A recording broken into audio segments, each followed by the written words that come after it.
So on the podcast today, I was very blessed to have talked to Josh Settlage, the Brazilian Jiu-Jitsu and wrestling strength and conditioning coach, um, known there as on Instagram as that, and also a practitioner of the Daily Discipline Manifesto, which is his own kind of thing he has going, and it's really inspiring.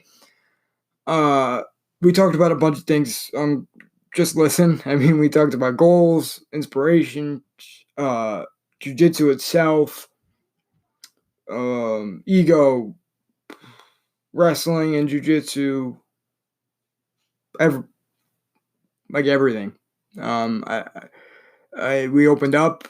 I opened up to him about some guilt I have for the resources I have, but also how blessed I am to have that. So we talked about that, and I had a really good time. It was really cool, and thank you to Josh for coming on. Listen up. Cut out, me and Josh were discussing how he got into martial arts and how he got into jiu-jitsu. Why don't you continue on that note? Yeah, so I believe I left off kind of right when I decided in 2017 to start up jiu-jitsu again. And so I went back to the place that I was training at before, Marinobles. And so I did jiu-jitsu there for about 11 months. I signed up for a tournament within like the first 2 weeks of starting jiu-jitsu again, competed in that tournament, fortunately won that tournament. And then by that point, I was fully hooked.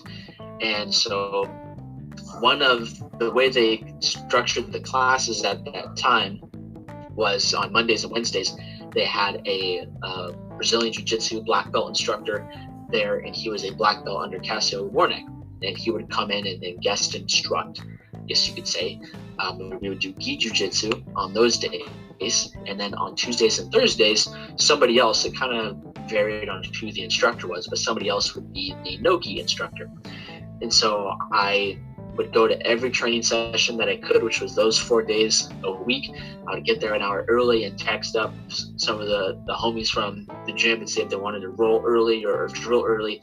I'd stay an hour late just drilling. I was trying to train as much as possible. And then when I started coaching high school wrestling, due to the work schedule and the timing of high school wrestling, I couldn't go to any of those classes anymore. And so that instructor from Cassio Warnick Jiu-Jitsu, his name is Toby, he taught a 6:30 a.m. class. And so I started going to his 6:30 a.m. class at Cassio Warnick Jiu-Jitsu in Sacramento. And at that point, I was hooked.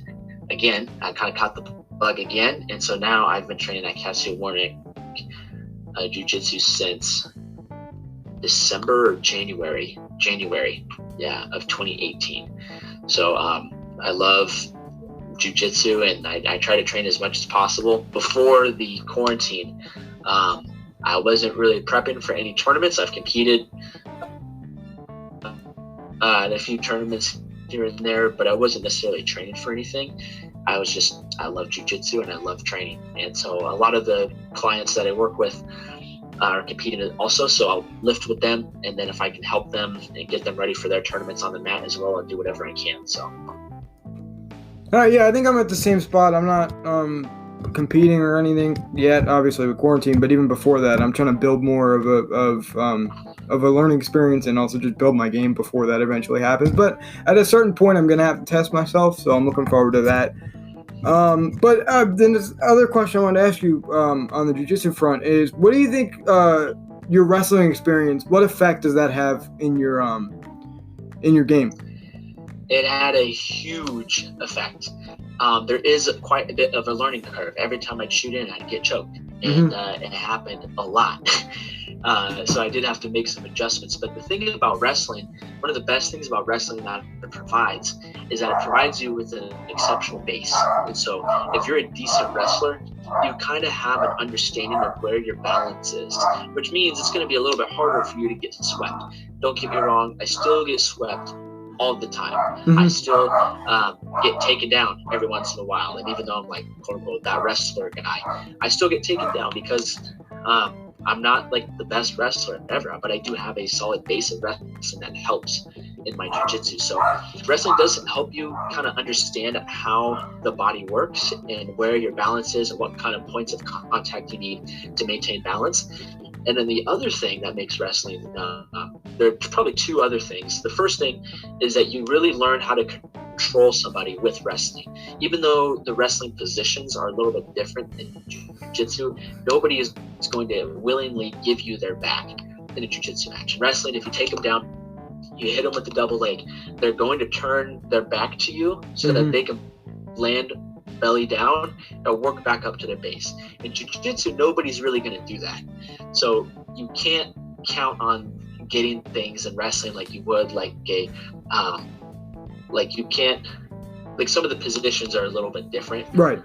However, if you do take someone's back in jiu-jitsu, when I take somebody's back in jiu-jitsu, I can hang on there for a long time. Even if I have one hook in and I'm leg riding, I like to go sometimes to a cross-body ride and set up not necessarily like a chicken wing position, but I'll use a lot of wrestling.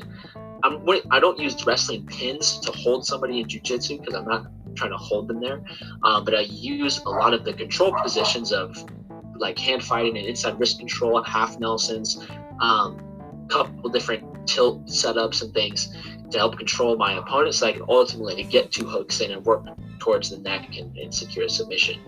And then the third thing that wrestling has helped with jiu-jitsu is that wrestling, I don't want to say wrestling is harder than jiu-jitsu because they're not.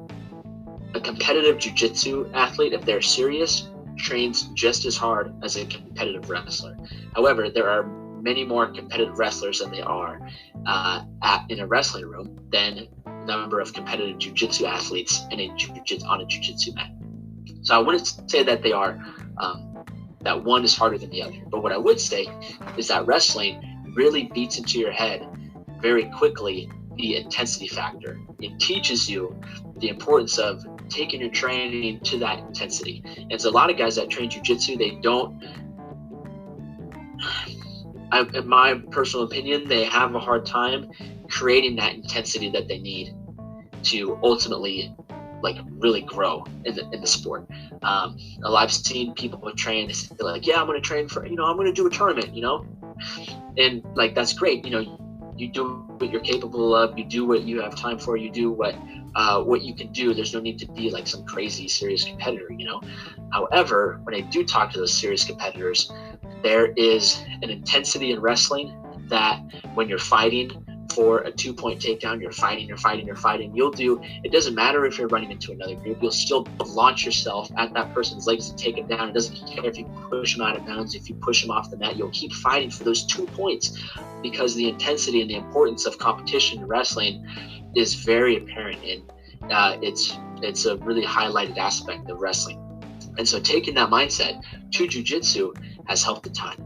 There have been a lot of times where I've been thinking like in my head, like this guy's a higher belt than me, but I'm going to do whatever I can to work as quickly as I can because I'm going to try to mentally break this person. I want to, like, you go through this mental self-talk. And so there's some of the mental self-talk that I would use in the wrestling room, like I'm not getting taken down. I don't care what happens. I'm not getting taken down. Or I'm driving through on this takedown. I'm going to beat this guy because I'm going to turn him and I'm going to pin him. You take some of that, some of those aspects from wrestling, bring it into jiu-jitsu. It could be a good thing. It also can be a bad thing. There are some spazzy wrestlers that are jerks just starting out. You're like, dog, you need to chill. All right. Like, look, like this guy, he's 55 years old. He ain't trying to win Abu Dhabi. Okay. He's just trying to like get some jiu-jitsu. And so you do need to be respectful with who your partners are and know like, okay, this person over here, this guy gets it. When I'm partners with this guy, like guys like Colin Savage, guys like John Starks, guys like Antoine Green, guys like my guy Forrest that I used to, dude, when I would train with Forrest, holy cow, I knew Forrest was coming to like beat the brakes off me every time I rolled with him. So I had to come correct. But when I would train with other people that I love and people that I'm friends with, but they aren't as competitive as I am, then that's when it's time to dial it down. That's when it's time to take things a little bit slower and things like that. So there's a lot of benefits from wrestling that translate over to jiu-jitsu, and a lot of things from jiu-jitsu that I believe would translate great over into wrestling. When I was coaching high school wrestling, a lot of the points of control and the points of back control, especially when you're leg riding and wrestling. Jiu-jitsu, like learning how to control somebody's body while you're on their back from jiu-jitsu translates very well. And learning just even certain sequences of hand fighting and grip breaking that comes from jiu-jitsu translates very well to wrestling. So there's a lot of good stuff in there that I think people can use from both sports. I think people, if they're competitors, they should train both sports. If you're a competitive wrestler, you should know a little bit of jiu-jitsu so you can understand some things, kind of expand your knowledge a bit. And if you're a jiu-jitsu athlete, you should do some wrestling, right? Like if you're in a self-defense situation, you need to know how to not get taken down or take somebody down if you need to. So yeah, I asked because my trajectory is going to be a little bit backwards, but if we go back to school in a physical setting in the fall, I'm planning on doing wrestling in the winter. That's awesome. Started for my senior year. Even it's not gonna, I'm probably not gonna win states, but you know, it's experience, and just like jiu-jitsu, you're just building muscle memory on. I have no expectations for it, but that's the plan. And obviously did jiu-jitsu first. And then the other thing you touched on is the guys in the gym. And at my gym, Black Hole Jiu-Jitsu, and I'm planning to have, I'm going to try to get Dan, our instructor, our master, in on the podcast pretty soon. I texted him. But the guys at the gym, we have a lot of hungry white belts, and that's good. But also our higher level, you have purple belts who flow in, right? And then there's Eddie, who's a very high level brown belt, and it's always good to roll with him. And then when you roll with Dan, I mean, he's 6'6", you know, plus 200, and he's this huge, thick, long guy. And not only are you getting the physical benefits of it, of working in that situation, but you're also getting, you know, he's a black belt, so you're just getting all that knowledge, and you're working with that. But the hungry white belt thing, I think, is really important in that you kind of gauge where you're at in that scene itself, and I think it's important. All the guys, like I said, all the guys at my gym are bigger than me. My dad, I do it with my dad, and that's another thing that I'm very grateful for. We started together, and he's, you know, 5'8", 180. So I mean, and it's all muscle. So he's bigger than me. You know, Steve, everybody else. But I think I'm like I'm probably 135 now. But I mean, I'm tiny, you know, and I'm trying to get bigger. Yeah. But more importantly, I'm trying to get stronger. And the next point I want to ask you is more explosive. I grew up with spastic hemiplegia, which is contraction of the muscles. It's in the cerebral palsy family, but I'm very glad I didn't end up with cerebral palsy. That's, you know, another one. That I'm able to even do this, but I'm not working behind the curve, but my body's finally catching up to where I want it to be. And what are some exercises besides lunges that could work for explosiveness? Well, given your situation, I must admit I am not a doctor, and I don't pretend to play a doctor. So, given your circumstances, you know, do take this with a grain of salt. I'm not an expert in that. However, personally, when I work with the athletes that I work with, when it comes to explosiveness, lunges are great for conditioning and developing the muscles that are responsible for explosiveness. So if you think of all athletic movements involve the posterior chain. The posterior chain are the muscles that run along your legs, behind your legs and the low back. So your calves a little bit, but for sure your hamstrings, your glutes, spinal erectors, muscles of your hips to a certain extent, things like that. And so lunges are a great way to train those muscles so that those muscles will be in better shape to train explosiveness. And so depending on the athlete that I'm working with, I'd say a beginner level of training explosiveness, would be something like a box jump, a really fast, heavy kettlebell swing, and something like a med ball throw.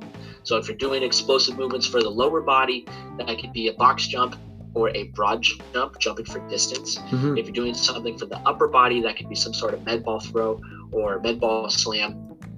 And if you're doing something that's kind of more center of the body, hip eccentric, or a hip centered, I guess you could say, then a kettlebell swing would be a good option for that as well.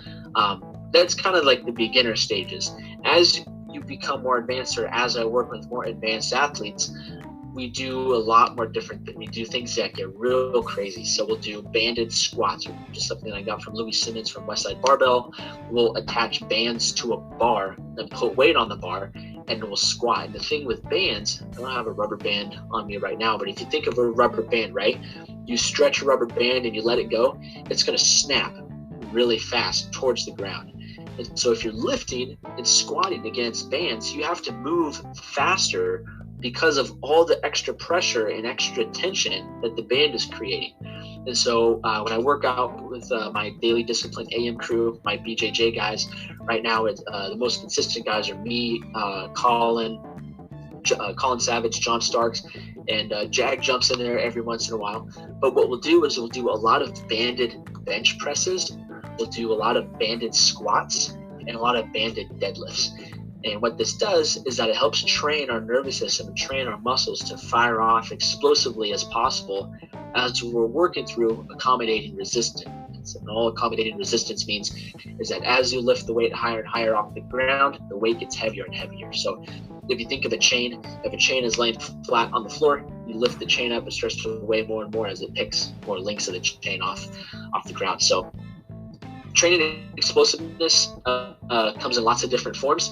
If somebody, because gyms are closed, is trying to train explosiveness at home, I would say do lots of jumps, broad jumps, squat jumps, box jumps if you can, jump on a box or go jumping for height to a certain extent, jumping and spinning in the air, jumping off your knees, doing jumping off of a chair, like sitting in a chair and then trying to jump far away or jump on top of a box from a chair. Those are great things you can do at home. And then just making movements explosive are like really fast, like a clapping push-up is a great one. A jumping lunge is another great one. You don't want to do clapping pull-ups because that is really advanced and most people would get injured from something like that. So those are all great ways to build an explosive with just your body weight really fast. Doing things like kettlebell cleans, kettlebell swings, kettlebell snatches. I could talk about this all day, bro. There's so many ways to build explosiveness, but starting with jumps and med ball throws would be the best ways for a beginner to start building explosiveness. Okay. I mentioned the spastic hemiplegia because growing up and even recently, you're getting Botox injections to open up those muscles and lengthen them. But the most important thing, and we passed up a Botox injection for just stretching and being at this point, jiu-jitsu, it's opening things up for me. Obviously, the flexibility that it takes. You have to build to that for anybody, but especially me and your adductors and your hips and your hip flexors. That upper leg area is probably the most important, especially when you're in a guard or but I asked for the explosiveness because when you try to pass, that's very important. But let's move on to our last bit I want to touch on. Yeah. The book club. Mm-hmm. So you let's explain to people what it is and then what you're currently reading right now. Sure. So the Daily Discipline Book Club is pretty fresh. It's pretty new. And basically I started it because I read a lot, or I'm trying to read a lot more. So last year, 2019, my goal at the start of the year was to read one book per month. Mm-hmm. So that's 12 books. If I got more than 12 books, great. But I wanted to read more. And so I set a goal for myself that I was going to read one book a month. And I don't think I even got through one book. I completely failed on that goal. So 2020 comes around and I decided I'll have that be a rollover goal. This time I'm serious. I am going to read one book a month. However, I can't take the same approach that I took last year because obviously I failed. Mm-hmm. So what I did was, as I figured, one of the best ways to stay accountable to something and to accomplish a goal that you're having trouble with is that you can tell other people and have them hold you accountable and kind of put yourself on the line. I don't have a big social media following by any stretch of the imagination, but I do have somewhat of a social media following. And I know that if I put it out there that I'm reading one book per month, people are going to hold me to it. And I don't want to...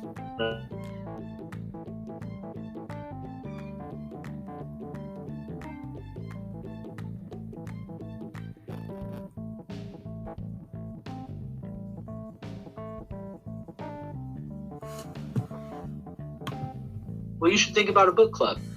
So that kind of one thing led to another. The Daily Discipline Book Club is essentially just a book club that's all online. And the way it works is I'm kind of learning as I go with this book club thing. But in January, we read The Fighter's Mind. In February, we read The Ruthless Elimination of Hurry. Well, The Fighter's Mind was written by Sam Sheridan. So The Fighter's Mind by Sam Sheridan. Next, we read The Ruthless Elimination of Hurry, which that book absolutely changed my life. Even though it's still pretty I just read it and it's completely changed my outlook on a lot of things. And so that one is very powerful. That one's written by John Mark Comer. The next book was called Man Up by Bedros Keuilian. And that was the book for March. The book for April was Can't Hurt Me by David Goggins. I actually read Can't Hurt Me last year. That was the one book I did actually finish last year. Or maybe I did read more than one book last year. I can't remember. But so I reread that one. And so what we're currently reading is called Think and Grow Rich by Napoleon Hill. That was a book that I started in 2018 and never finished. So it's time to reopen that one again and start from there. And if people want to join the book club, all they got to do is go to www.settlagestrength.com and there's a book club section. You just click on the tab, drop your name, drop your email, and then if people have suggestions for the book club, I'm all ears. I don't want to say I'll read anything because I'll be honest, I'm not reading Harry Potter. Harry Potter has never done it for me. Lord of the Rings, for sure. I'm a huge Lord of the Rings fan. But I'm all ears. I'll consider reading anything. And so most of the books that we're reading are personal development based and self-education based. I do read a ton of training books, even though I didn't read as much as I read. Even though in 2019 I didn't read that much, I did read a lot of training books. So books about physiology, sport physiology, strength and conditioning, all that good stuff, all that nerdy stuff. Mm-hmm. But the book club is essentially just a way for me to connect with the people that follow me and connect with other people that want to grow in their daily discipline and be able to start a conversation about, being a better leader, about being a better man or a better woman, being a better son or being a better father, being a better boyfriend or husband or fiance or whatever the case may be. And if we can have these conversations, we can all benefit from each other. Because the lessons that I learned, I'm looking at it right now, the lessons that I learned from the book, The Ruthless Elimination of Hurry, absolutely changed my life. And if I can provide that to somebody else, then maybe it'll change their life.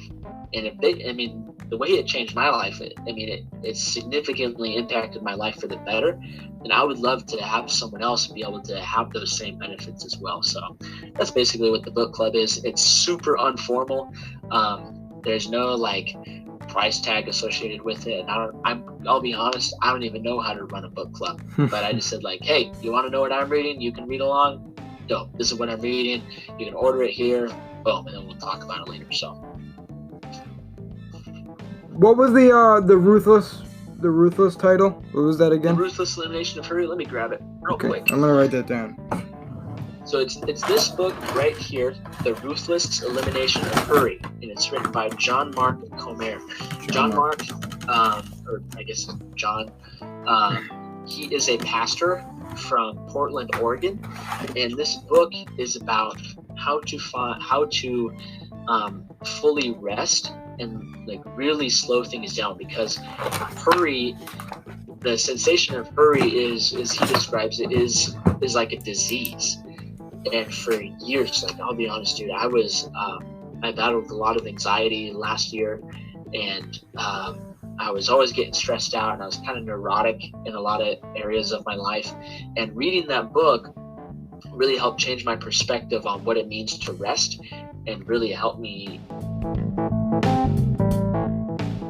a lot. And I'm sure a lot of other people that are really driven, that are really focused, disciplined, and competitive like myself probably run into those same issues. Like, you're always working, you're always thinking, there's a constant fear of somebody getting ahead, and you always want to be the hardest worker in the room. And like, you're driven by the fact that you're trying to get better so you can crush people. Like, that's just how I think in my head sometimes. And that's healthy only to a certain extent. Mm-hmm. And for a long period of my life, I wasn't having that mindset and keeping that mindset in check. And it got really unhealthy, and it led to a lot of other issues down the road. So this book, The Ruthless Elimination of Hurry, helped me kind of work through some of those things in a good way. All right. So I wrote that down.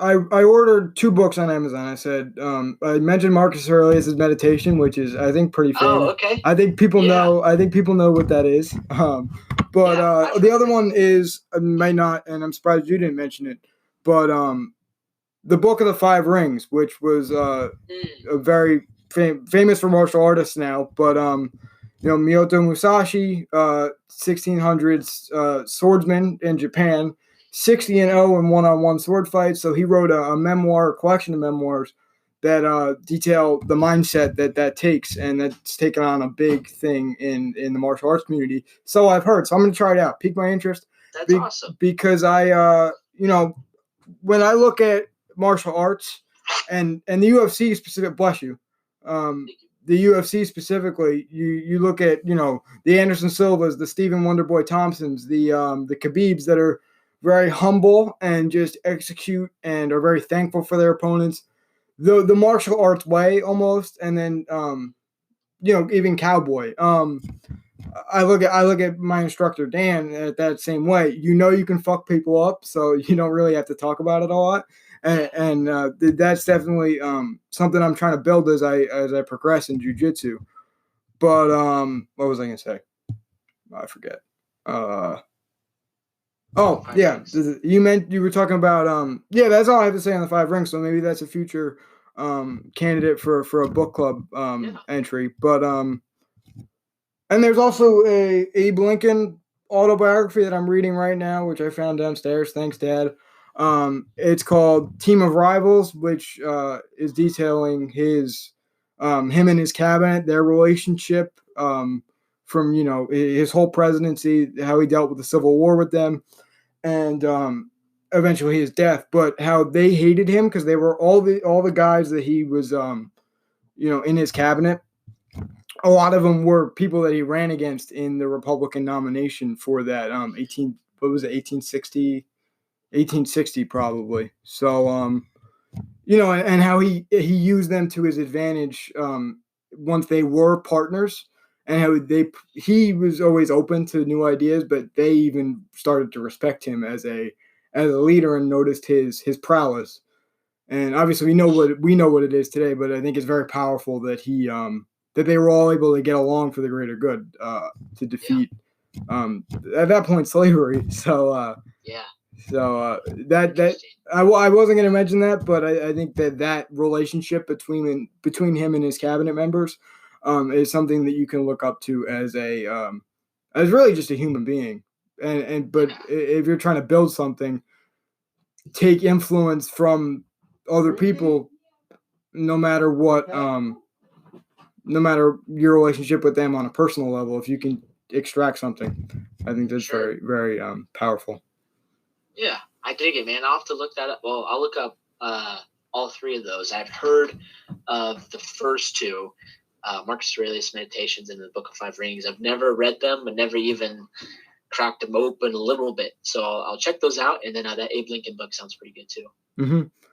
The other thing you mentioned, slowing things down and what you learned from that book, and kind of focusing. Do you meditate?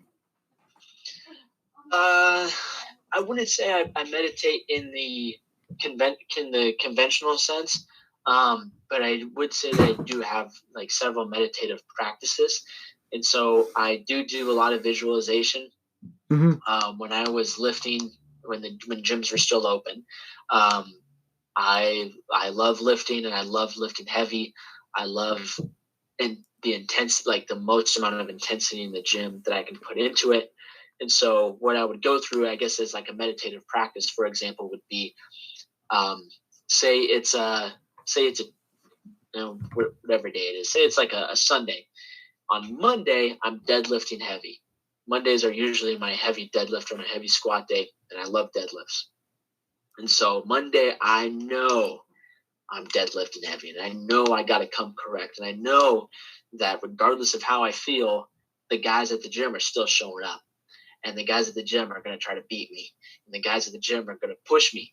And I can't like be a pansy in front of them. I can't be a wimp. And I need to get the weight up, and I need to hit this PR because I'm like just obsessed with getting strong. And so what I would do is I do go for a lot of 10-minute walks. I go anywhere between like 3 to 6 10-minute walks a day. And so what I would do is on my headphones, I'd put the song on that I'm going to listen to when I hit the PR. Lately, I've been listening to a lot of Slipknot on my heavy lifting days. So I'd pick the Slipknot song that I'm going to listen to, and I would just listen to that song. And as I was walking, I would visualize in my head how I'm going to walk up to the bar, how I'm going to chalk my hands up, and what sections of my thumb am I going to put the chalk on the most, and then how I'm going to grip the bar, how I'm going to like tense. I'm getting like chills thinking about it right now, how I'm like going to grip the bar and like load my lats up and pull my shoulders down and back, get my hips really tight, and then how I'm going to pull the slack out of the bar and stand up. It's much more specific than that, the way I just described it, because I'm thinking about it in my head. But I would go through reps of pulling that weight in my head. And so that's a meditative practice that I use. I also try to visualize a lot as I'm falling asleep. So I have two grappling moves that I'm working on. I'm working on a takedown in my head, and I'm working on a guard pass in my head. So as I'm falling asleep, I'll just hit reps of that move in my head. And then I'd say that's probably it as far as meditative practices go. I am a man of faith, so I do spend a decent amount of time in prayer. But I wouldn't consider that meditative necessarily. But yeah, I'd say that's it. It's not so like they are meditative, but I wouldn't say I sit down and meditate. If that makes sense. Okay, yeah, because I only ask again because that slowing things down is very important to me. I mean, it helps me focus. I do mindfulness meditations just so you're aware of where you're at, and that allows you to branch out. And I did it before this, so I'm locked in on talking to you. So I don't have like other podcast shit to go over. I don't have, you mentioned jujitsu moves. I'm not thinking about rolling, which I'm not even able to do. So just focus on what you're doing. And the visualization is another thing I want to touch on. You mentioned visualizing something as small as that personal PR for you, but it's big as you build up to it, right? So I visualize winning MMA fights in the way that like a kid would visualize being a UFC champion or being a Super Bowl champion, right? That's awesome. If I could work, but at this point, obviously that would be cool if that happened. But if I could work that down to winning one MMA fight and then winning jiu-jitsu, getting my jiu-jitsu black belt. And then, I think about that, but also I want to work it down to just that present. Like I'm a white belt now. The only place I could go up from here is being a blue belt, right? So focus on becoming like, oh, I'm going to be a blue belt. And then what's the next step? I have no idea. So that's the only thing I can focus on. So that was all over the place. But the point is I want to minimize what I'm thinking about so I can accomplish it and then hopefully get to the other steps. But it's a process. Yeah. That's such an important skill to have, man. Teaching yourself how to really think. I think, I guess, pun intended, I think that a lot of people don't know how to think. And a lot of people are really distracted in their head. And I was like this for a long time. I still get distracted in my head. There are times, unfortunately, where my fiance is trying to talk to me, and I'm still thinking about how to hit this jiu-jitsu move on this guy because I'm tired of getting caught in his deep half sweep. And so I do need to get better at this, but learning how to visualize, learning how to really focus on something is an incredible skill to have. Yeah, I'd say when I'm working out, I worked out before this too. When I'm working out, that vision of knocking somebody out, it motivates me in the sense of you just getting pumped up.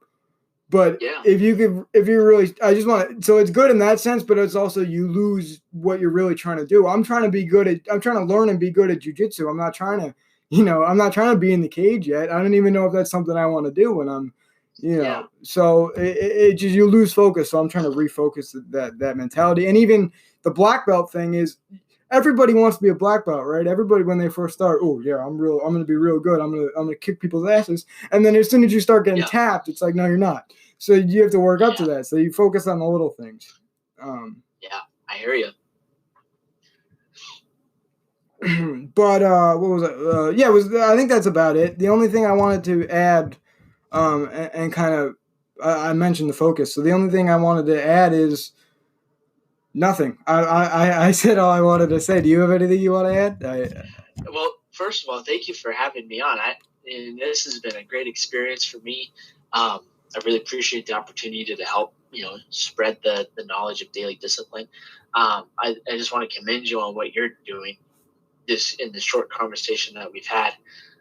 Only today, I could tell you're incredibly driven. I can tell that you're focused and disciplined for just being 17 years old. And that really impresses me and that inspires me. So I commend you for that. I guess last thing I'll sign off was that if you are interested in more daily discipline content, you can follow me on Instagram at Joshua Settlage. Check out my podcast, the Daily Discipline Manifesto podcast. If you're a jiu-jitsu athlete, if you're a jiu-jitsu instructor, if you're a jiu-jitsu athlete, if you're a jiu-jitsu hobbyist, I can't stress enough how important it is to be strong for jiu-jitsu. Being stronger will not only enhance your Brazilian jiu-jitsu game, but it's also going to keep you from getting injured.